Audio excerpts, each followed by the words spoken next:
Hello all, అందరికీ నమస్కారం. ఈరోజు మనం అరుణాచలంలోని శివుని ఆలయం గురించి కొన్ని ఆసక్తికరమైన విషయాలను తెలుసుకుందాం. అరుణాచలం ఆలయ చరిత్ర చాలా పురాతనమైనది.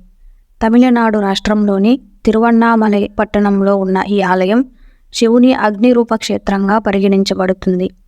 ఈ ఆలయంలో వెలసిన శివలింగం పంచభూత లింగాలలో ఒకటిగా అగ్నిలింగంగా ప్రసిద్ధి పొందింది. ఈ ఆలయం తమిళ చోళులు పాండ్యుల కాలంలో నిర్మించబడిందని చెబుతారు. అరుణాచల పర్వతాన్ని అగ్ని స్తంభంగా భావిస్తారు. ఇది స్వయంభూ శివలింగం రూపంలో ఉంటుంది. త్రేతాయుగంలో శివుడు అగ్ని రూపంలో ప్రత్యక్షమై ఇక్కడే ఉంటానని చెప్పినట్లు పురాణాలు చెబుతున్నాయి. కొన్ని పర్వదినాల్లో పౌర్ణమి రోజులలో భక్తులు అరుణాచలం గిరి చుట్టూ పాదయాత్ర చేస్తారు.